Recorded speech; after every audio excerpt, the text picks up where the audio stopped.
Muy bien, buenos días. Como ha introducido Guillermo, soy Marc Alemany, Product Manager en Industria Reau y voy a ser quien va a presentar este webinario de restauración de edificios emblemáticos, ¿vale? Así, a modo de índice, voy a pasar por 4 puntos. La primera parte va a ser un poquito de introducción, por los que no pudierais conocer Reau, simplemente poneros en contexto. Después, la explicación de los 3 pilares de la eficiencia energética y la introducción a superficies radiantes, que va a ser un punto importante de cara a la explicación del cuarto apartado, que será cuando entraremos en materia sobre los casos de estudio. ¿De acuerdo?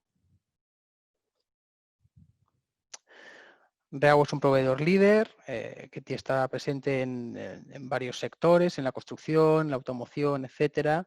Dentro de cada uno de estos sectores tenemos varias divisiones, como por ejemplo en la construcción podría ser en edificios, o quizá en España es muy conocido también el tema de ventana. En automoción, sobre todo en Alemania, tenemos bastante presencia, y en industria, pues quizá un dato que podría ser representativo es que uno de nuestros principales clientes es IKEA, ¿no? El canto de IKEA pues es proveído en parte por nosotros. Reau, bueno, no deja de ser una multinacional, aunque no nos gusta que se nos llame como tal. Tenemos presencia en casi todos los continentes y tenemos un enfoque, presencia global, pero un enfoque regional, ¿no? Para atender de la forma mejor posible a nuestros clientes. Solo para dar 4 pinceladas para que poneros en contexto más o menos de qué trabajos hacemos, o dar 4 datos que puedan ser significativos. Pues 1 de cada 3 coches tiene componentes de Reau, pues tenemos muchísima experiencia con la instalación radiante en campos de fútbol. Somos uno de los pocos fabricantes que tiene la certificación por los organismos competentes para tales instalaciones. Tenemos instalados 25.000 metros de tubería de polipropileno o aquaduct. No sé si lo conocéis, pero para los que no lo conozcáis vendría a ser pozos canadienses, ¿de acuerdo? Bueno, esto era la pequeña introducción sobre Industria Reau. Vamos ahora con los 3 pilares de la eficiencia energética. Bueno, creo, sí, Guillermo, pasa ahora por favor el cuestionario, la primera pregunta, por favor. Ya se la he pasado. Podéis Vale. votar, ¿de acuerdo? Con un clic. Voy a dejarla abierta unos minutitos y podréis ir clicando. Ya creo que se va respondiendo. ¿De acuerdo? Muchas gracias. La dejaré como unos 3-4 minutos. Puedes tú seguir presentando más. Vale, perfecto. A ver, ahora. Bueno, los 3 pilares de la eficiencia energética, ¿no? La reducción de la demanda energética, aprovechar las energías renovables y la distribución eficiente de la energía, ¿no? Vendrían a ser los 3 pilares en este caso.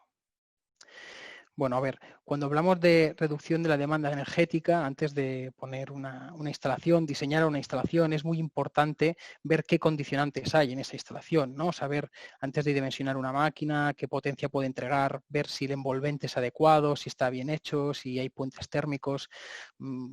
Seguramente habría problemas en el dimensionado o sobredimensionado, o que no llegaría a la temperatura de consigna si los criterios previos a la instalación no se cumplen, ¿no?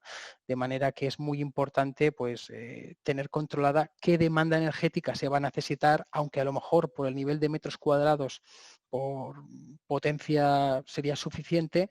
Si no se han tenido en cuenta estas precondiciones antes de empezar una obra, pues podría derivar en problemas, ¿no? Entonces, aprovechamiento de las energías renovables. Bueno, es un tema que está a la orden del día, ¿no? Lleva muchos años en el mercado, que resulta imprescindible tanto en edificios de nueva construcción como en este caso en rehabilitaciones. La implementación de las energías renovables, no dejan de ser energías que son gratuitas, el sol. Entonces, también contaminan menos. Está al orden del día, ¿no? Además, no deja de ser llamativo, y nuestros clientes pues siempre quieren no solo cumplir la normativa, sino estar al día con esto. Distribución eficiente de la energía. Está muy bien si cumples los dos primeros pilares, sabes dónde vas a poner tu instalación, cumples con el uso de energías renovables, pero si no escoges de forma adecuada los equipos que se van a usar para qué se van a usar, al fin y al cabo puede derivar en roturas, en mal uso, en fin.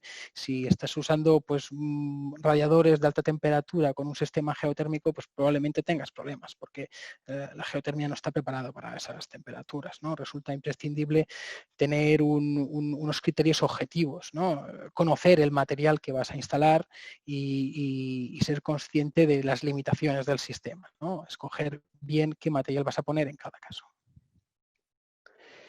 Vale. Aquí pasamos a la introducción por superficies radiantes. Este punto, como os digo, va a ser importante de cara a las explicaciones posteriores, ¿vale? De la última parte. Bueno, aquí hablaremos un poco de los modos de intercambio térmico general, ¿no? Obviamente esto sigue unos criterios de vestimenta, de modalidad térmica, de temperatura del aire, etcétera, pero a mí lo que me interesa que os quedéis de esta slide es que os fijéis en los porcentajes, ¿no? Los porcentajes de intercambio. En este caso, el que más trataremos en estos casos de estudio va a ser el de radiación, que como veis es más grande que el resto, pero no deja de ser importante remarcar que estos porcentajes son representativos siempre y cuando se cumplan unas condiciones. Claro, si tú, por ejemplo, estás tumbado en el suelo con bañador, obviamente el intercambio de conducción va a ser mucho mayor. Es bajo ciertas condiciones, ¿no? La actividad metabólica, etcétera, etcétera. Bueno, aquí he hecho un recorte del RITE, ¿no? Para poneros en contexto sobre qué intervalos de trabajo son los adecuados para trabajar en invierno o en verano bajo ciertas condiciones, como decía, pues la actividad metabólica, pues la vestimenta. Siempre cuando uno hace una instalación, por muy bien dimensionada que esté, siempre va a haber, por ejemplo, un porcentaje de insatisfechos, ¿no? Eso está contemplado siempre, nunca llueve a gusto de todos. Entonces, estas horquillas de funcionamiento, tanto en verano como en invierno, en los diferentes sistemas, van a ser siempre referenciales, pero teniendo en cuenta de que las personas satisfechas, pues pueden representar un número, pero que se va a descartar más adelante, ¿no? Entre 23 y 25 en verano, entre 21 y 23 en invierno, la humedad relativa, etcétera, etcétera. Bueno, para que entendáis la slide anterior sobre las temperaturas, cuando hablamos, creo que es importante que explique el concepto de temperatura operativa, ¿no? Muchas veces dicen, no, es que hace esta temperatura. Bueno, es que a lo mejor no estás teniendo en cuenta cuál temperatura es, si es la temperatura operativa, la temperatura del aire. Entonces, es simplemente para explicar un poquito de dónde sale cada concepto, ¿no? Por ejemplo, en estos datos que tenemos aquí, si os fijáis, tenemos un ejemplo en invierno, ¿no? Temperatura de 22 grados. Pues la temperatura del aire representaría lo que es la temperatura que hay en esa estancia, y luego estaría la temperatura de las diferentes, de la media envolvente, ¿no? De las paredes, etcétera. Entonces, la media de las temperaturas de estos dos dividendos será la que daría la temperatura operativa. Fijaros abajo del todo que estaría cómo sería el cálculo en caso de suelo radiante de la temperatura del suelo, ¿no? Que va a ser importante, como digo, más adelante para entender los casos de estudio. Bueno, muchas veces nos dicen, oye, aquí vamos a poner suelo, vamos a poner pared, en fin, ¿qué sistema ponemos? ¿Cómo lo dimensionamos? En función de cada caso es muy importante conocer las limitaciones. Aquí creo que es importante, sobre todo la gráfica a la derecha es bastante representativa porque en función del sistema se puede ver si es más adecuado en verano o en invierno una modalidad u otra, ¿no? Fijaos, por ejemplo, en la gráfica de suelo radiante en calefacción y refrescamiento, las temperaturas, ¿no? Las potencias que se pueden entregar de 100 o 42, realmente se puede entregar más potencia, pero la potencia que se puede entregar al haber un contacto directo produciría un disconfort si se aumentase la potencia. En cambio, en el techo no ocurre, o en la pared tampoco, porque no tienes un contacto continuo con estos elementos de irradiación, ¿no? En cambio, en el suelo radiante sí habría radiación y contacto, ¿no? Así a voz de pronto podría parecer que en este caso pues el más idóneo pues es la pared radiante, ¿no? Pero claro, eso tiene sus limitaciones porque una pared radiante tiene ventanas, tiene muebles, etcétera, etcétera, que dificultan su distribución por toda la habitación, ¿no? De forma que normalmente, a no ser que las circunstancias de la obra lo requiera, se suele repartir entre techo y suelo, ¿de acuerdo? Por ejemplo, el techo es bastante aceptado, pero más para trabajar quizá en refrescamiento, ¿no? Pero bueno, el cómputo general, así si lo veis a grandes rasgos, podría parecer que es el de techo, y en algunos casos de estudio que veremos más adelante entenderéis el qué, ¿no? Pero como os digo, va a ir limitado por los condicionantes de cada caso, ¿vale? Bueno, aquí no sé si Guillermo, ¿era aquí donde teníamos que hacer la siguiente? Sí, ya la tengo aquí preparada. Nos vamos a pasar a otra pregunta referente a este tema, ¿de acuerdo? De nuevo, vuelvo a abrirla y contestáis, la dejaré unos minutitos disponible. Ahí, ya la habilito. Vale. Ya la tengo disponible. Gracias. Vale, bueno. Empezaré con el hospital de San Pau, ¿vale? Espera un momento. Opa.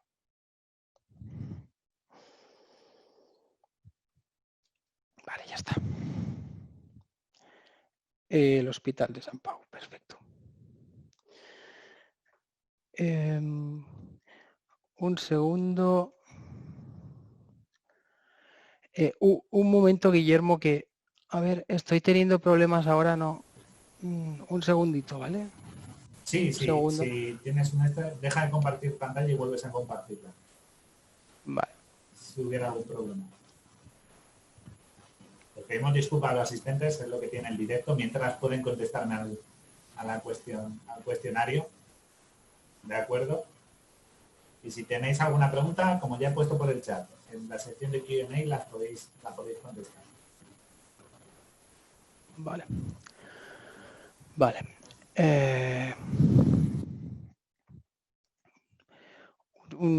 ver, espera. Un segundo. Disculpa un segundo, Guillermo, que es que estoy teniendo problemas. Se me ha parado un segundo la...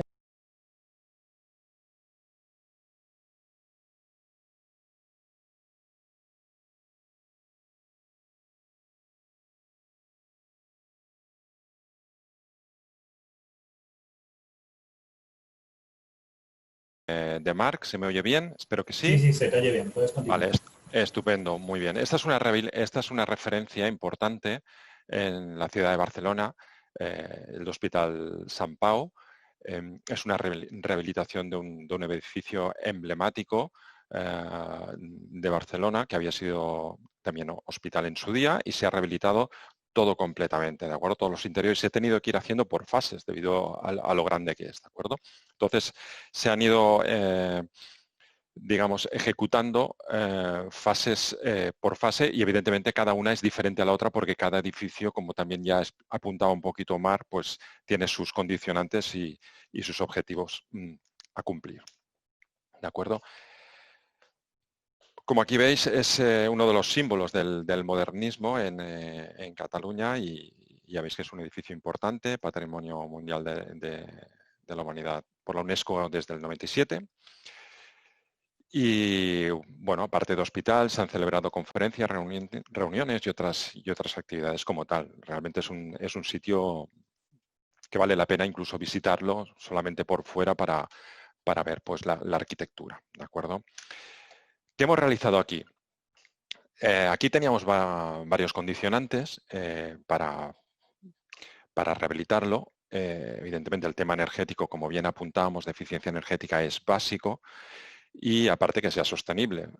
A veces esto lo podemos perder de vista, ¿no? Y decimos, oh, vamos a llenar todo de paneles fotovoltaicos o solar térmico. Bueno, pues igual no es posible o no es sostenible, ¿de acuerdo? Ni el mantenimiento ni la propia ejecución. Entonces siempre hay que buscar un poco un punto de equilibrio.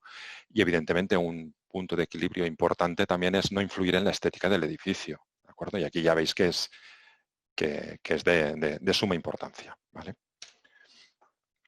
¿Qué propusimos aquí? Aquí propusimos un sistema geotérmico, ¿vale? Para dar soporte a las bombas de calor. De esta manera,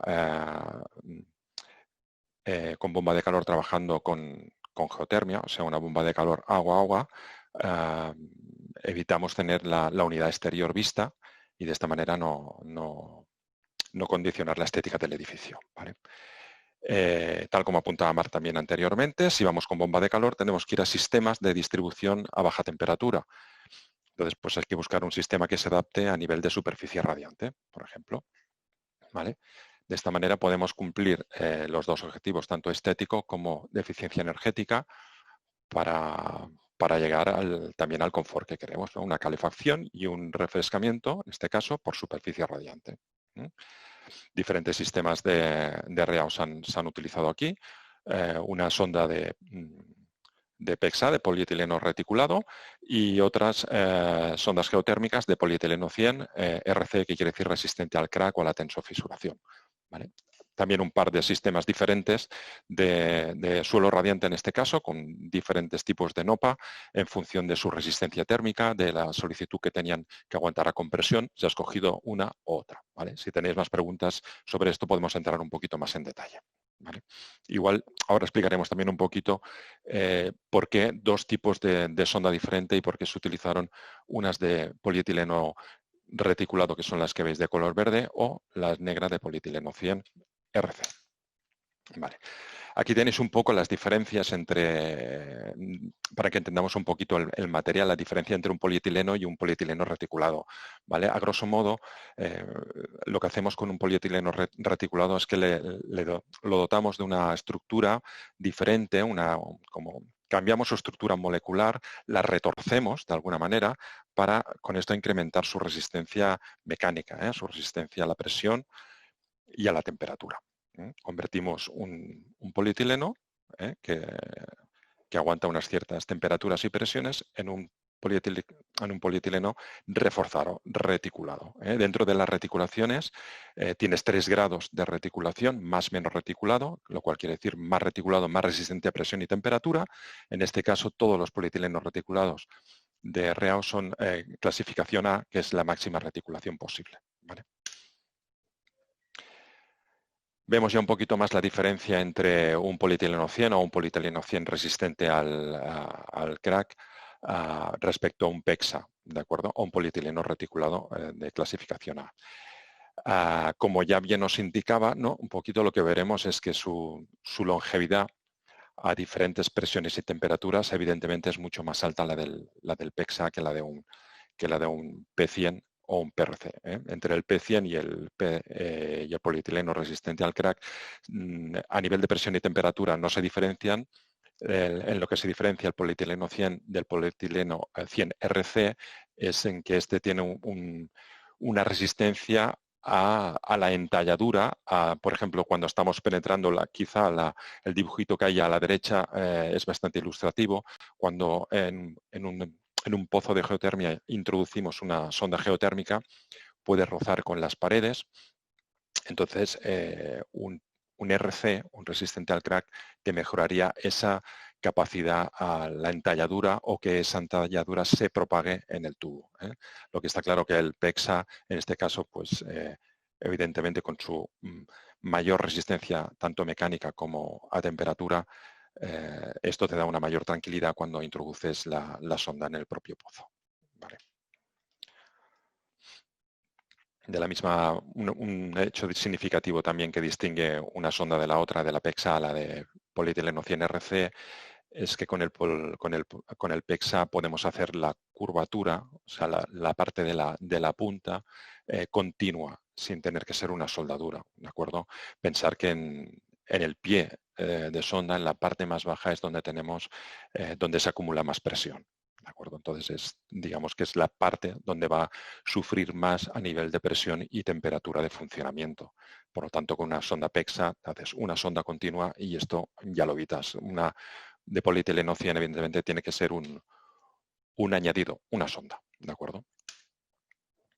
Seguimos un poco para ver lo que os comentaba de una bomba de calor, aire, agua, que sería lo que conocemos como aerotermia, o una bomba de calor agua-agua. Pues bien, esto es un poco ilustra este esquema, ¿no? Una bomba de calor no deja de ser una máquina reversible que puede producir agua caliente o agua fría. Ahora bien, para que tenga un buen rendimiento, pues trabaja a unas temperaturas moderadas, ¿no? ¿De acuerdo? En calefacción, pues estaríamos fabricando una temperatura de agua de entre 45 y 30 grados.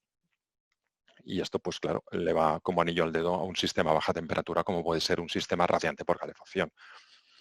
De la misma manera, cuando le damos la vuelta al sistema y trabaja en modo frío, estaríamos trabajando con un agua enfriada sobre unos 16-22 grados. Esto, de la misma manera, pues para una superficie radiante también sería unas temperaturas adecuadas. En cambio, ya si trabajáramos, por ejemplo, con un fan coil convencional, estaríamos fuera totalmente de rango porque necesitamos agua fría entre 7 y 12 grados. ¿Vale? ¿De dónde extraemos esta energía en el caso de una bomba calor con geotermia? Del suelo. Son los pozos geotérmicos, son los que extraen el calor del terreno, o bien bombeas el calor al terreno cuando estás trabajando en modo frío. ¿De acuerdo? O sea que cuanto más suaves sean estas temperaturas, entendiendo en calor más bajas y en frío más altas, mejor rendimiento tendrá la bomba de calor. ¿De acuerdo? También tenemos aplicaciones de geotermia horizontal. ¿Vale? No son tan extendidas, sería como un sistema, como un sistema radiante pero enterrado en el suelo, pero sí, aún así son utilizados. Pero lo más común es perforaciones en vertical en las que se introduce la sonda geotérmica. Aquí vemos algunas imágenes de las excavaciones de los pozos, bueno, de las conducciones entre los pozos geotérmicos y la bomba de calor y aplicaciones de sistemas radiantes dentro del edificio. Ya veis la singularidad del edificio en el interior. Esto conlleva también, en la hora del diseño, pues un trabajo muy coordinado con la arquitectura para salvar elementos, para hacer un diseño adecuado de los sistemas radiantes. Incluso veis ahí un colector de sistema radiante que está como flotando en el aire, porque luego ahí tiene que ir una columna, etcétera, y bueno, pues una buena coordinación del trabajo conlleva un buen resultado. Tal como os comentaba, aquí veis el proyecto más o menos en su totalidad o casi en su totalidad y cómo se ha ido haciendo por fases. Se descartó en un inicio la instalación de geotérmica por fases. Se hizo una instalación geotérmica general. Ahora bien, cada edificio llevará su unidad de producción. ¿Vale? O sea, es un sistema centralizado a nivel de captación, pero a nivel de producción, cada edificio es independiente con su propia bomba de calor. Ya lo veis, cada proyecto pues tiene su singularidad y pues en este caso tiene esta singularidad, ¿no? Aquí vemos una foto de una sonda geotérmica de PEXA, que son las de color verde, haciéndose las pruebas de presión. En primera instancia se optó por sondas de polietileno 100 o polietileno 100 RC, y la consecuencia fue clara. Algunas sondas se rompieron, hubo infiltraciones, hubo trabajos de reparación y finalmente se sustituyeron y se han instalado todas con sondas de PEXA, ¿de acuerdo? En un inicio todas las sondas eran de PEXA, pero bueno, ya sabéis que los proyectos a veces dan muchas vueltas. Evidentemente, el coste de las de polietileno 100 o RC son más económicas. Ahora bien, en cualquier sistema de geotermia que vaya a trabajar en modo frío y modo calor, hay que tener en cuenta que cuando le damos la vuelta en modo verano, estamos ejerciendo una presión y una temperatura, depende de la zona climática, más elevada de lo habitual. Por lo tanto, en ese momento estas sondas tienen que estar preparadas pues, para a lo mejor albergar unas temperaturas de trabajo que igual se salen del rango de las de polietileno 100, que serían esos 40 grados, ¿de acuerdo? Si empezamos a trabajar sobre sobre estas temperaturas, o por encima, 40, ya es conveniente tener claro de trabajar con sondas de polietileno reticulado que te aguantan perfectamente hasta 80-90 grados de temperatura sin problemas, ¿vale? Tras este pequeño traspiés, o lo que llamamos un poco learning by doing, ¿no? O sea, vas aprendiendo mientras vas trabajando. Bueno, nosotros ya proyectábamos en su inicio las sondas de PEXA, pues bueno, se realizaron los cambios y podemos decir que fue una instalación de éxito. Otra referencia importante también en Barcelona es el portal de la Pau, ¿vale? Es un edificio también emblemático, creo que de principio de siglo, ¿vale? Y en el que también hemos ejecutado una rehabilitación, hemos aportado nuestro granito de arena en la rehabilitación. En este caso también los condicionantes eran muy similares. Aquí sí o sí, al ir ya con sistema de bomba de calor también, fuimos con las sondas de polietileno reticulado. Ahí veis la imagen, el colorcito verde, la punta de la sonda, que es continua. Lo que veis en negro simplemente es una protección para cuando está entrando en el pozo, y evidentemente los condicionantes son exactamente los mismos: energéticamente eficiente, sostenible y no influir en la estética del edificio. No me extiendo mucho más porque es similar al otro proyecto. Lo único que aquí sí que ya no cometieron el error de ir con otro tipo de material en la sonda geotérmica, sino que fueron directamente a la de polietileno reticulado, porque trabajábamos tanto en modo verano como en modo invierno. Bombeábamos calor cuando estamos en clima de verano, ¿vale? Uno de los que nos sentimos, de los proyectos de referencia de los que nos sentimos muy orgullosos, es la Sagrada Familia, la Basílica de la Sagrada Familia. Es uno de los edificios, o creo el edificio más visitado de Barcelona, ¿vale? Aquí teníamos que rehabilitar el templo, de acuerdo, de lo que es la Sagrada Familia, y querían calefactarlo, porque en invierno, pues evidentemente se notaba, depende qué evento, pues se notaba pues, un disconfort, ¿de acuerdo? Y está claro que tenía que ser un sistema también energéticamente eficiente, sostenible y, por supuesto, no influir en la estética del edificio. Y un condicionante que nos llevó a que nos llamaran directamente a nuestra empresa fue el tema de vida longeva, 200 años o más, o los que se pudieran. Evidentemente, ya sabéis que en construcción los productos se certifican y se producen para una vida útil de 50 años.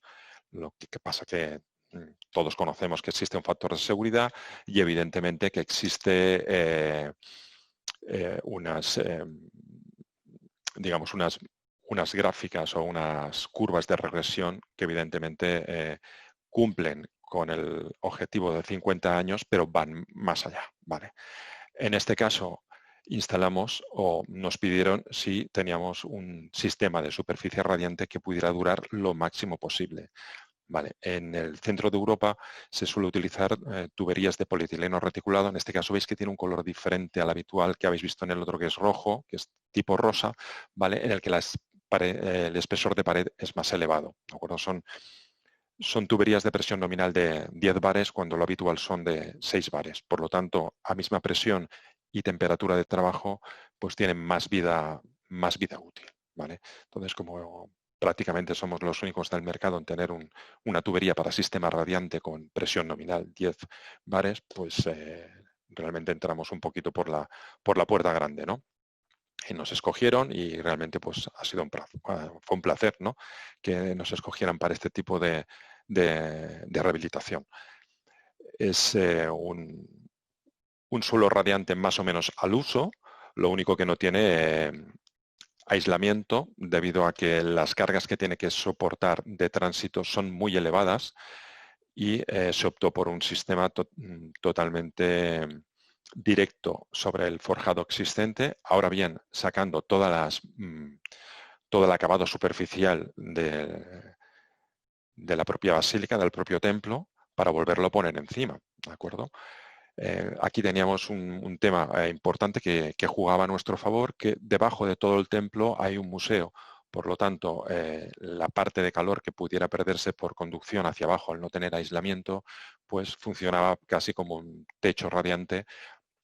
A ver, entendémonos, poca potencia, pero algo llegaba, las pérdidas hacia abajo, pues no eran pérdidas como tal, sino al final quedaban dentro del propio uso del propio edificio.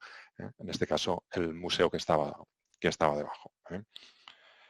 Pensar que la altura que tiene la Sagrada Familia cuando hay que hacer mantenimiento, las máquinas que se ponen y el peso que tienen cuando elevan las escaleras es tan elevado, el peso que tiene, que a nivel arquitectónico mecánico no nos podíamos permitir cualquier tipo de aislamiento que no pudiera soportar el tránsito de estas máquinas. Por eso es la diferencia con un suelo radiante al uso que llevaría al aislamiento correspondiente. Aclaración de conceptos, ¿de acuerdo? Cuando hablábamos, lo que os he comentado antes, que igual no os habíais fijado muy bien en la foto, el de la izquierda sería el sistema radiante 6 bares y el de la derecha el sistema radiante a 10 bares. Lo que sí que utilizamos es el mismo sistema de unión, ¿vale? Que para Arreao también es un referente y que también valoraron tanto en el proyecto de Sagrada Familia como el que hemos visto al principio del Hospital de Sant Pau, ¿de acuerdo? Que si hay que hacer una unión o las uniones de entrada o de salida fueran lo más fiables posibles, ¿de acuerdo? Arreao dispone de un sistema de unión por anillo corredizo que le da una seguridad extra al sistema, tanto en aplicaciones de ACS como aplicación de radiante a baja temperatura o como es el caso de la Sagrada Familia, que era una calefacción no a alta temperatura, pero sí que tenía que aguantar pues, el máximo tiempo posible a la temperatura y presión de trabajo de un suelo radiante. Evidentemente también la calefacción a 70 grados también serviría esta unión, pero es una aplicación ya más residual. Es para cuando conectamos radiadores o elementos o unidades terminales que van a estas temperaturas de trabajo que se intentan evitar por tema de eficiencia energética tanto a nivel de producción como de distribución. Otra referencia es el Museo de las Minas de Bellmunt en Tarragona. Esto creo que eran unas minas de extracción de plomo o algo así, no recuerdo muy bien. He estado presente yo en la puesta en marcha de esta instalación de Tarragona. ¿Vale? Al final se ha hecho un museo de lo que eran estas minas, que ya estaban en desuso y nos pedían pues, un sistema de climatización lo más confortable posible y también que estéticamente pues, afectara en lo mínimo posible. ¿De acuerdo? Les propusimos un sistema radiante que queda totalmente oculto y aparte ya nos pedían también que aportáramos a ser posible un control de este sistema radiante compatible también con un poco de tratamiento de aire, que en este caso ya ofertamos sistemas de deshumidificación para combatir, por un lado, la carga de humedad o lo llamado calor latente y, por otro lado, con el sistema radiante, atacar la parte de calor sensible. ¿Vale? Entonces, con una regulación adecuada, gestionamos el sistema radiante y los deshumidificadores y abarcamos toda todas las estaciones del año, tanto en invierno como en verano. Refrescamos el suelo y adecuamos la humedad ambiente para tener un confort adecuado, y en invierno calentamos la superficie para tener también una temperatura adecuada. Bueno, ya lo veis, al final el tema estético es importante. Las paredes tenían que estar vistas, incluso los deshumidificadores, para ubicarlos, pues también tuvimos que buscar el sitio adecuado para pues intervenir menos en la estética y por supuesto a nivel radiante, una vez colocado la superficie radiante, en este caso en el suelo, pues bueno, ningún elemento visible. Lo que es importante es que el confort que no es visible sea el adecuado, y en este caso pues es otra de las referencias de éxito y de la que también estamos orgullosos a nivel de resultado de confort y de eficiencia. Aquí vemos más fotos del museo. Por ahí hay una zona un poquito más actual, más de recepción, más de administración y, por supuesto, el confort, como os comentaba, adecuado, sin corrientes de aire. Pensar que un deshumidificador, aunque estemos hablando de una climatización, ya que estamos hablando de aire también, del concepto aire, la difusión de un deshumidificador no es la misma que de un climatizador. Estamos trabajando sobre la presión de vapor, que es lo que es la humedad relativa. Por lo tanto, solamente soltando aire y cogiéndolo es suficiente para mantener una estancia con el nivel de humedad relativa adecuado. Vale. Seguimos. De todas maneras, si tenéis más preguntitas, ya sabéis, al final estaré encantado de resolverlas. Puede que me pase alguna cosa por alto porque a lo mejor para mí es obvia y para vosotros no.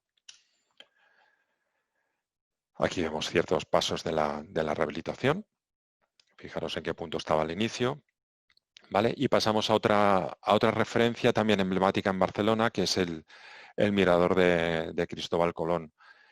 Aquí está claro, hay una pequeña oficinita abajo, de esta me acuerdo perfectamente, y querían climatizarla y, bueno, evidentemente no podemos poner una unidad exterior fuera. Por lo tanto, tuvimos que ir a geotermia, ¿de acuerdo? Un sistema, una bomba de calor, agua-agua, ¿de acuerdo? Apoyado con un sistema de geotermia para poder climatizar el recinto a nivel radiante y no intervenir pues, en la estética, ¿no? Como veis, aquí hay algunos detalles de lo que es el monumento a Colón, ¿no? Que también pues, es un bien cultural de interés local y de una antigüedad y de una referencia clásica en la ciudad condal, en la ciudad de Barcelona. Muy bien, bueno, los requisitos ya los he comentado: eficiencia energética, sostenible, no influir en la estética del edificio. Vuelve a aparecer a la derecha el esquema de la bomba de calor, en este caso funcionando como máquina de frío. ¿De acuerdo? Aquí no pudimos convencer a los técnicos competentes o a los que deciden de utilizar una sonda de PEXA. Utilizaron la sonda de P100. Sí que es cierto que también les doy la razón que el uso es puntual y muy poco, ¿vale? Pero fijaros que en modo frío, aunque estemos trabajando con temperaturas suaves en la parte de refrescamiento entre 16 y 22, la parte de digamos, donde llevamos ese calor al terreno, estamos entre 40 y 20 grados, sí que la presión no es muy alta, estaría en torno a unos 3 bares más o menos. En el pie de sonda, evidentemente, con la altura manométrica es más alto ya, podríamos llegar incluso a 10, 12 bares de trabajo en pie de sonda. Son temperaturas y presiones ya que están un poquito al límite de lo que sería el uso de las sondas de polietileno 100.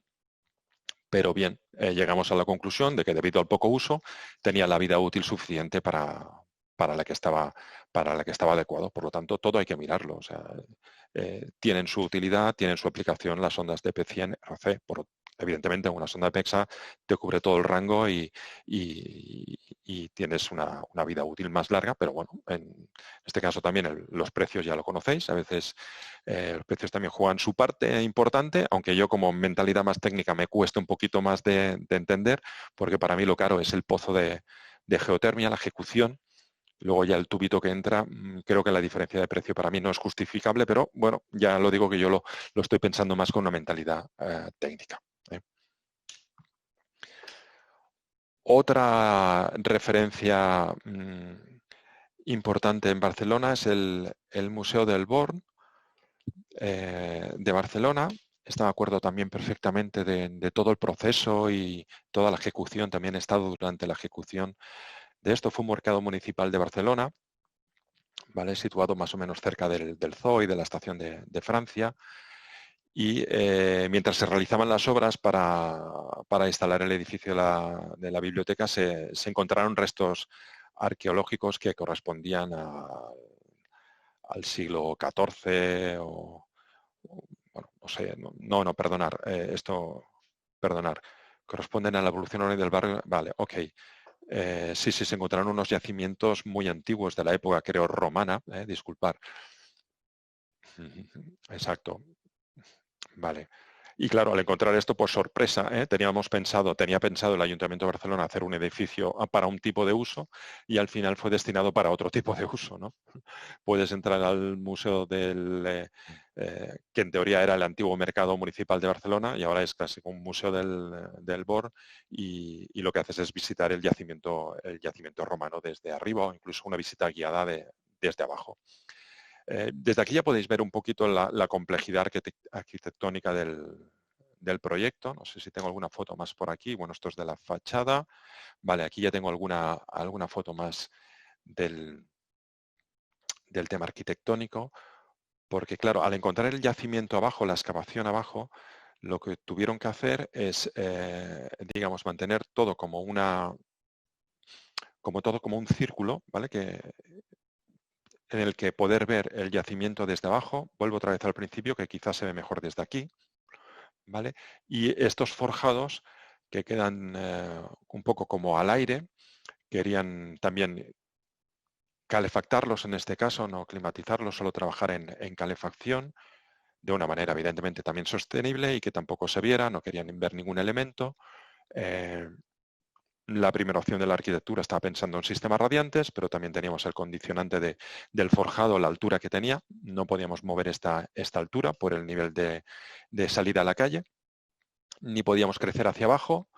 Se hicieron refuerzos con vigas metálicas, pero el suelo radiante, pues bueno, pues tenía que saltar un poco como de pastilla en pastilla de estas separaciones de vigas y aparte en el paquete mínimo que quedaba o en la altura mínima que teníamos que cumplir con el aislamiento, también teníamos que cumplir una solicitación mecánica muy alta a compresión, debido también a las máquinas que luego van a pasar por aquí para hacer mantenimiento y la altura también es considerable, ¿de acuerdo?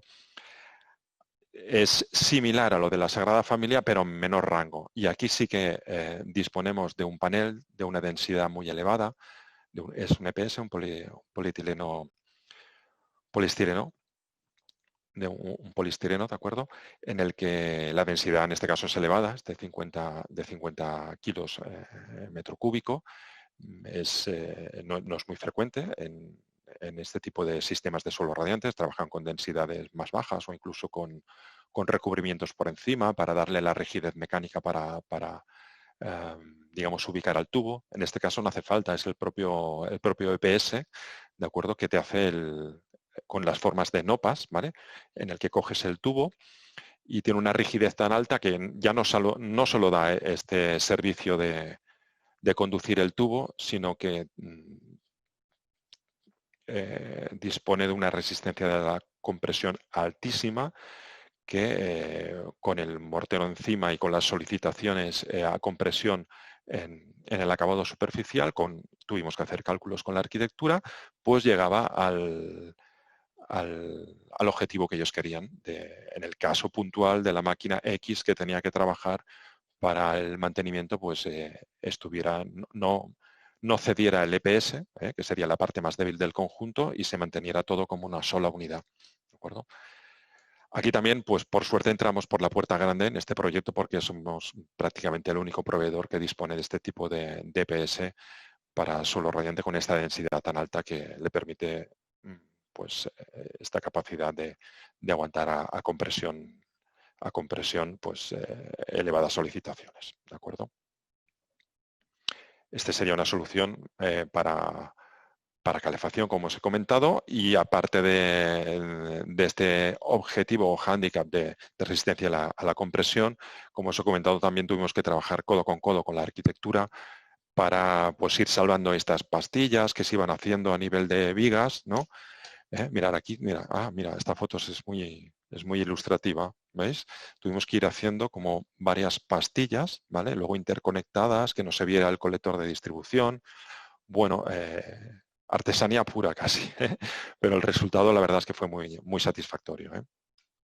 Y al final cumpliendo objetivos también e instalación funcionando, que como siempre repito a mis compañeros, es el defecto que tengo profesional. O sea, para mí una instalación está ok cuando funciona, y hasta que no la veo funcionando y de forma correcta, no, la foto, por muy bonita que sea, no me acaba de llegar, ¿eh? Cuando la veo, pero sé que está funcionando, me llega del todo. Más fotos de instalación. Ya veis su complejidad, los pasos de tubo aislados entre pastilla y pastilla. Bueno, sí, fue una obra muy bonita, trabajosa, pero muy bonita. Un edificio regio, de los típicos antiguos de Barcelona, en la calle Princesa, la zona centro. En este caso es una referencia bonita, porque es de las pocas que tenemos. Ya comentaba un poquito antes cuando hablaba Mar sobre las superficies radiantes, pared, suelo o techo. Es de las pocas que solo es con pared radiante, ¿vale? Los objetivos, evidentemente, energéticamente eficiente, sostenible. Creo que aquí hay una caldera de biomasa abajo, una instalación centralizada, vigas estructurales vistas, por lo tanto el techo no se podía tocar. Por lo tanto, no podía ir ninguna superficie radiante en techo, y el suelo, y ya lo veis, suelo hidráulico típico de aquel antiguo de los pisos bueno, bastante común en el centro de Barcelona, pues también querían mantenerlo porque es una joya, ¿no? Entonces, pues bueno, pues no podíamos tocar ni techo ni suelo, y querían pues pared radiante apoyada en algún caso, si no llegaba a la potencia, pues con algún sistema o bien de radiador o algún fan coil, pero básicamente el 80% de la calefacción e incluso el refrescamiento con sistema radiante por pared. Aquí vemos un ejemplo de la ejecución. Aparte, querían trabajar con una serie de materiales muy nobles en lo que es pared. Lo que vemos donde está apoyado el tubo es como una especie de corcho, ¿vale? Miraba la arquitectura, miraba mucho el tema de material, la vida útil, a nivel sostenible, a nivel lo que puede influir en el edificio, luego en toda la demolición, etcétera. Todo lo que es la huella de todos los materiales, ¿de acuerdo? Todo lo que es la vida útil. Intentamos utilizar las máximas paredes posibles, pero como ya os comentábamos, es difícil en estos sistemas de pared radiante llegar a poder disponer de todas las paredes. Pero bueno, en varias habitaciones intentamos siempre llegar a lo que digamos la forma de L. En algunas se consiguió, en otras no. Y tuvieron que pensar con algún sistema de apoyo para el sistema radiante, pero el 80% de la potencia, y además es por sistema centralizado, como os comentaba, por un lado con caldera de biomasa y luego por otro lado con una producción de agua fría con otro sistema para la pared radiante, y el resultado también es singular y la verdad que ejemplar. Llega a los objetivos también de confort que pedíamos. Muy bien, pues hasta aquí un poquito lo que es la presentación a nivel de las referencias. Evidentemente tenemos más referencias, más soluciones en otras comunidades, en otras ciudades, pero hemos intentado coger las más significativas o las que tenemos más datos o también más fotos para que fueran un poquito más ilustrativas, ¿de acuerdo? A partir de aquí, cedo la palabra a Guillermo o a los que queráis para si tenéis alguna pregunta. Estoy encantado de responderosla. Muchas gracias, Joan. Gracias por salir al paso. Bueno, voy a contestar la primera pregunta que creo que tienen todos los asistentes. Marc está bien, ¿de acuerdo? Que sé que habéis preguntado alguno. Agradezco agradezco que vuestra paciencia y preocupación. Y ahora pasamos ya a las preguntas un poco más técnicas, ¿de acuerdo? La primera que nos ha hecho Jordi dice, en el referente a la Sagrada Familia, ¿no? Que dice, en el caso de la Sagrada Familia, si se vertió directamente hormigón sobre la tubería. Sí, correcto. Bueno, un mortero, ¿eh? Hablaríamos del típico... Sí que es cierto que era un tema importante, ¿de acuerdo? El mortero, y se escogió una empresa, no sé si puedo comentarlo o no, especialista en morteros, y escogió un mortero concreto y adecuado, más luego digamos, el material para adherir las piedras de la Sagrada Familia también adecuado para ese tipo de piedra. O sea, fue un condicionante y un tema que también le dieron vueltas, pero sí, una vez sacadas las piedras originales del templo, se posicionó el tubo en una especie de mallazo de acero, ¿de acuerdo? En el que atábamos el tubo. Una vez puesto esto, se tiraba el mortero, ¿de acuerdo? Una altura de mortero, si no recuerdo mal, de unos entre 4 y 5 centímetros, y se tuvo que calcular la altura para controlar las alturas originales, para no irnos de altura y que las piedras quedaran a una altura correcta, que no se vieran diferencias. Y después del mortero, de este mortero específico, de un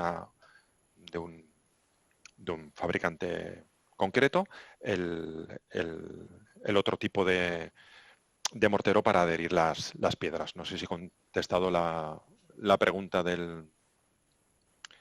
Sí, referente a la Sagrada Familia. Sí, mortero por supuesto, ¿eh? No hormigón, ¿eh? que sería más para un forjado radiante, sino un tipo de mortero para alcanzar la altura adecuada de esos 4 o 5 centímetros, para tener la inercia correcta y que tuviera la resistencia evidentemente mecánica correcta, y que tuviera las mínimas burbujas posibles de aire, que es el enemigo número 1 de los sistemas radiantes, y luego ya está, el cemento cola o el mortero adecuado para enganchar las losas de piedra del templo.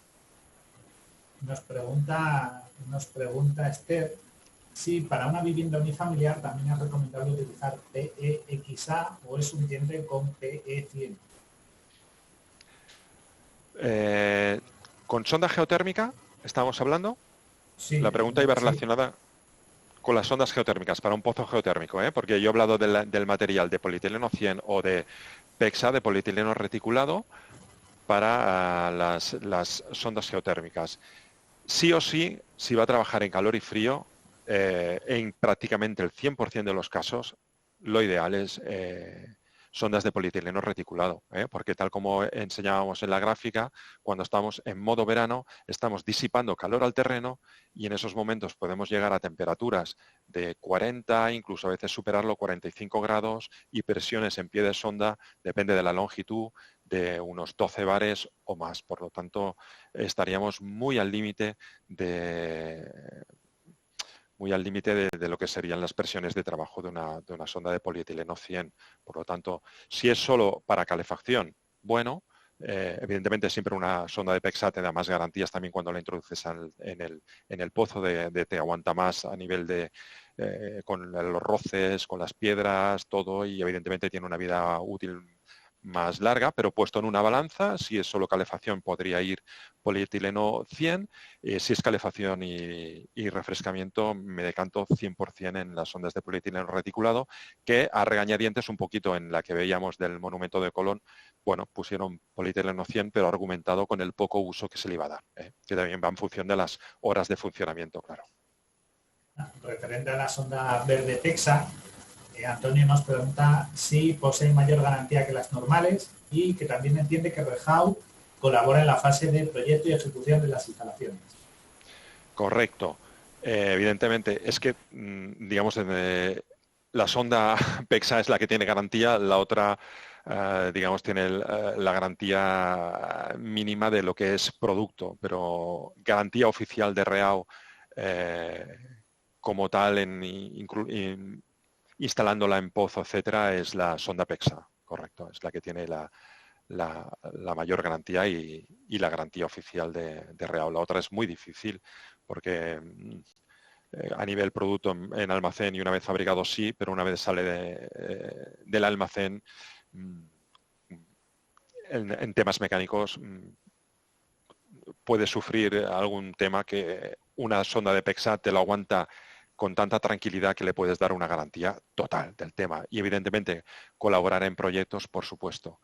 Lo que decimos nosotros, el proyecto siempre es de la arquitectura, de la ingeniería. Nosotros lo que hacemos es un soporte. Tenemos una sonda, la conocemos y en función de las necesidades y del cálculo, pues nosotros ayudamos a dimensionar estos pozos y a cuantificar pues, la relación de material necesaria en relación a todo lo que influye en nuestro producto. Sí. También un poquito siguiendo la línea, ¿no?, de la geotermia, nos pregunta Carlos si es aplicable a piscinas climatizadas y también y si tenéis algún cálculo de pozos horizontales. Supongo que eso se lo podéis facilitar si contacta con vosotros. Sí, correcto. Tenemos ratios aproximados para cálculos tanto en vertical como en horizontal. Tenemos alguna aplicación de geotermia en horizontal, pero son mínimas, pero existen.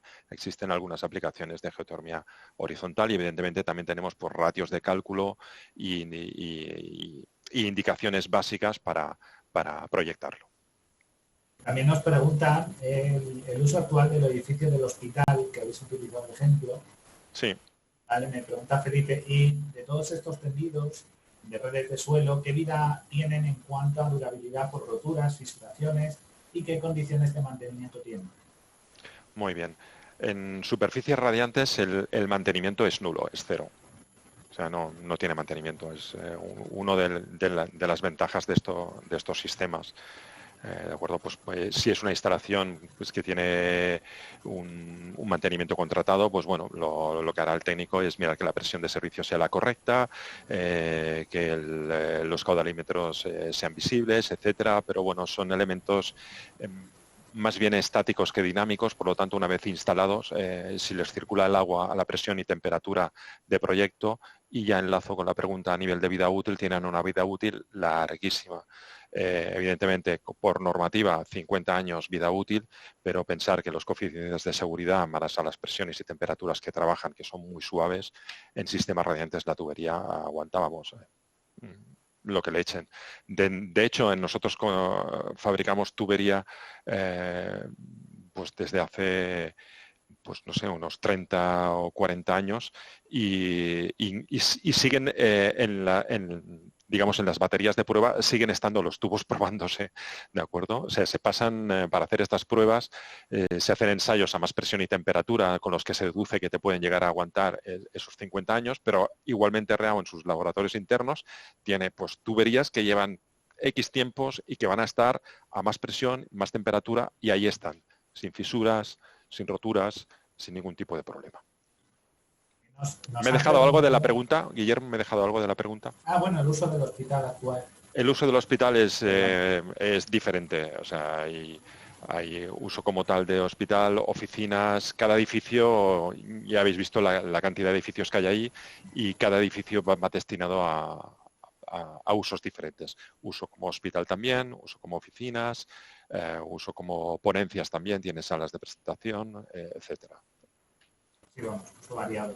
Sí. En referente también en referente al suelo radiante, ¿no? Tengo un par de preguntas que creo que puede ser interesante.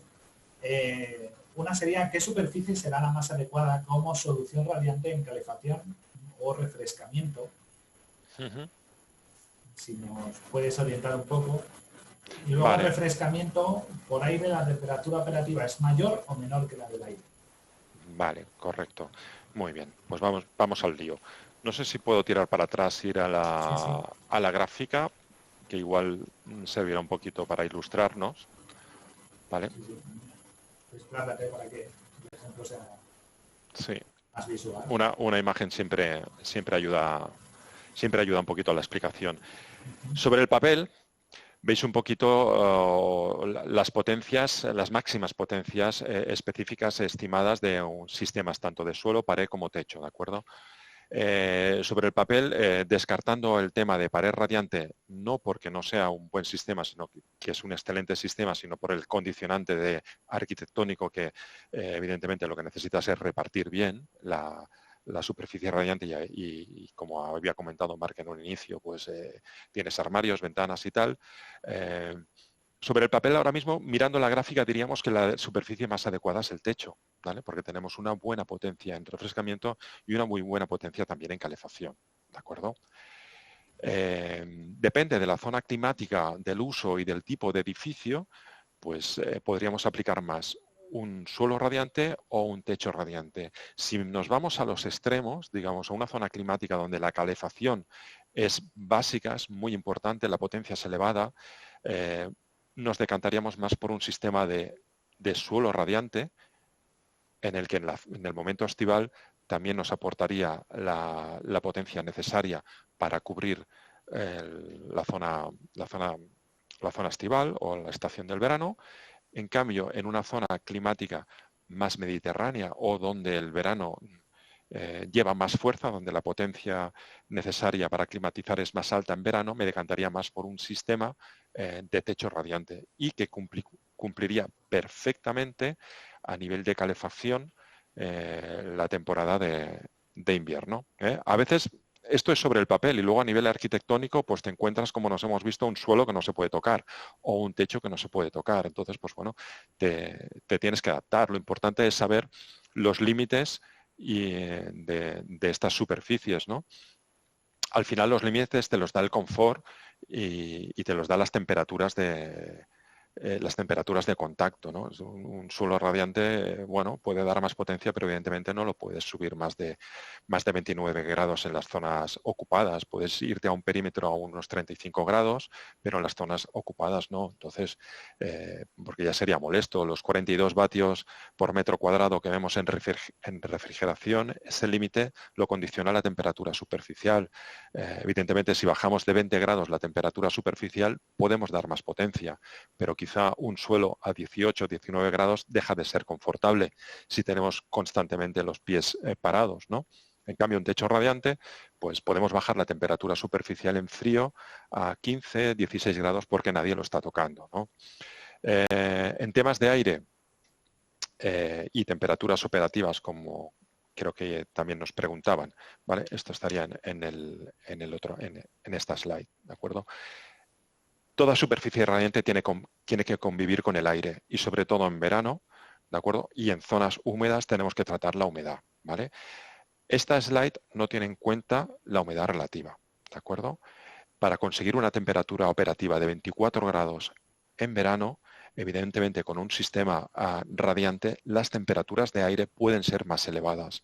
Tú puedes tener un confort perfecto, llegar a esta temperatura operativa 24 grados, con una temperatura envolvente radiante media de 22 grados, que el sistema emisor puede ser un suelo, un techo o una pared, ¿vale? Y al final el cómputo son estos 22 grados de temperatura radiante media y tener una temperatura de aire a 26 grados y estás totalmente en confort, ¿vale? Los sistemas por aire, en el que el protagonista es el aire, evidentemente tienes que jugar con temperaturas de aire más bajas para conseguir esa temperatura operativa, porque la superficie que te envuelve, evidentemente, estará a una temperatura más elevada, pues porque por temas de conducción, por temas de radiación, estas temperaturas están a una temperatura más elevada. En cambio, en un sistema radiante, como tienes un sistema que te está radiando constantemente, estás combatiendo esto y tienes una estructura que está a más baja temperatura, y te permite tener aire, pues en este caso a más elevada temperatura para llegar al confort. Evidentemente, ya vinculado con eficiencia energética, si pensamos en ventilación, vemos que también tenemos un coste menos elevado con un sistema radiante porque si tenemos que ventilar, no tenemos que llevar el aire hasta esos 22 grados, ese volumen de aire, solamente llevándolo hasta 26 grados ya tenemos suficiente en cuanto a renovación de aire, que es muy importante y más ahora con los temas del COVID, ¿no? Donde la ventilación, si ya es importante, pues cobra ahora mismo una importancia vital, ¿no? Entonces es un coste elevado ventilar, ¿vale? Entonces cuanto más alto en verano sea este rango y más bajo en invierno, más eficiente será el sistema. Esto sin entrar en el tema de humedad.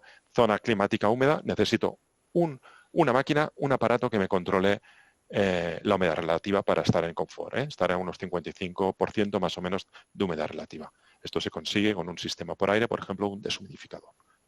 Y un director de orquesta que conecta el deshumidificador para llevar el aire a esa consigna de humedad y la potencia sensible pues a esa consigna que queremos de esa temperatura en el caso de verano de 24 grados. Siendo esto, como ya nos ha dicho, superior el sistema radiante al sistema por aerotermia, entendemos.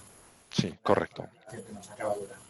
Y también tenemos una referente también al forjado radiante, ¿no? Que sí. se utiliza, si es utilizado también en rehabilitación de edificios. Sí, interesante la pregunta, porque de hecho tenemos rehabilitación de edificios emblemáticos, concretamente en Madrid tenemos bastantes, con forjado radiante. Evidentemente el forjado radiante en piezo es más un sistema para edificio nuevo, ¿vale? Porque el forjado radiante es una superficie radiante, pero que lo que calienta y enfría es toda la estructura, todo el forjado, por lo tanto es un tubo embebido más o menos en la mitad del forjado, ¿vale? Todo luego hormigonado, ¿no? Y está radiando tanto arriba como abajo. O sea, tienes una gran inercia y tienes un techo y un suelo a la vez, ¿vale? O sea, siempre tienes una mayor superficie radiante. Se trabaja a temperaturas más moderadas, o sea, todavía es mucho más eficiente que una superficie, que un suelo o un techo radiante al uso. Se trabaja con temperaturas más moderadas. Pensar que lo que acumulamos de energía es muy elevado, tiene mucha inercia. Y si bien lo vemos más como un sistema para nueva edificación, en rehabilitación, sobre todo en terciario, se ha utilizado también. Y en función del tipo de edificio y tipo de forjado, pues bien, se ha activado el forjado o bien por la parte de abajo, o bien por la parte de arriba, o bien los dos a la vez. O sea, se ha colocado tubo enganchado con guías o con mallazo, etcétera. Luego se proyecta hormigón por el techo y por arriba, de esta manera calientas toda la estructura, o bien si la estructura, el forjado lo permite, pues a lo mejor solamente por debajo o por arriba ya, por conducción, rehabilitas ese forjado y lo atemperas y le das lo asimilas a un forjado radiante nuevo al uso. En edificio de viviendas no es tan habitual, pero algún arquitecto le ha puesto el acento al tema, sobre todo en viviendas con sistemas centralizados, en el que el arquitecto pues le da un plus a ese edificio, le dice, mira, yo es como un cuerpo humano, te he hecho un edificio en el que ya tengo las venas y distribuyo y está temperado, siempre está a una temperatura, tanto en calor como en frío, muy suave, ¿vale? Que prácticamente la mayor parte de los edificios en el 80% del año están bien a nivel de temperatura, tanto en calor y frío, y el que no, pues bueno, se añade ese sistema adicional para llegar a la calefacción adecuada o al enfriamiento adecuado en caso de calor o verano, que suelen ser los áticos o las viviendas más desprotegidas, pero normalmente los edificios de en medio, con un sistema centralizado por forjado radiante, ya tienen prácticamente el confort adecuado en el 80% de los días del año. Pues referente a este tema voy a hacerte, creo que la última pregunta para no restar más tiempo a nuestros asistentes. Sí. Referente a eso, a una vivienda antigua, me pregunta Virginia, con un suelo hidráulico de 300 metros cuadrados, ¿qué espacio habría que dedicar a la instalación central? A ver, si he entendido bien la pregunta, tiene un suelo radiante hidráulico que no quiere desmontar, ¿no? Entiendo que sí. Entonces tendríamos, ¿quiere aplicar un sistema radiante? Sí. Si quiere aplicar un sistema radiante, evidentemente deberíamos mirar hacia arriba, hacia el techo, ¿vale? Para no modificar este suelo, ¿de acuerdo? En un techo radiante, no sé si va por ahí la pregunta, sí que es cierto que a diferencia de un suelo, no tenemos muchas veces toda la superficie útil radiante, pues porque compartimos con luces, con instalaciones, etcétera. Un ratio rápido, si cubres más o menos un 70% de la superficie útil del techo, o sea que ese 70% sea radiante, llegarás a las cargas térmicas necesarias, ¿de acuerdo? Pensando siempre en una estancia que requiere potencia. En las interiores y tal el ratio es menor, porque la necesidad que tienes en una habitación interior no es lo mismo que en un comedor acristalado y esquinero y cara norte, por decir algo, ¿vale? En ese caso el ratio ya estaría en un 70%. En el resto puede ser menor. Lo bueno que tiene un techo radiante, no lo perdamos de vista, es en el caso de sistema en calefacción, es que ese suelo hidráulico va a estar caliente, no nos olvidemos. Por radiación, el primer objeto que va a calentar un techo radiante, tanto en calor como en frío, va a ser el suelo. ¿Vale? Nos está diciendo que tiene alturas de 4 metros. No hay problema. Con alturas de 4 metros, un sistema por techo radiante todavía a temperaturas muy suave, radia perfectamente y tienes una temperatura operativa correcta y además el suelo no va a estar frío. No va a estar caliente como un suelo radiante al uso, ¿de acuerdo? Pero no va a estar frío. Vas a notar que está, si lo comparas con antes de entrar en la vivienda, con el suelo de fuera de la vivienda y tocas el de tu vivienda, verás cómo está templado y tiene un confort agradable también. Pues, bueno, alguna pregunta me he podido dejar en el tintero para no focalizarlo todo en geotermia, que veo que ha surgido alguna que otra pregunta más referente a costes y tal. Esas preguntas se las podéis transmitir a través de los correos electrónicos, que si puedes poner la última diapositiva, Joan, para que la vean. Sí, aún así les enviaremos, como ya hemos dicho, la presentación incluirá eso, la última diapositiva con los contactos para que le podáis escribir cualquier otra duda que tengáis o a lo mejor dudas más específicas, ¿de acuerdo? Que os atenderá Joan o Marc. Y por lo demás, yo creo que ha sido una ponencia muy interesante, han tocado un rango bastante amplio de ejemplos y la verdad es que ha ido bastante bien. Gracias a todos los asistentes que han estado.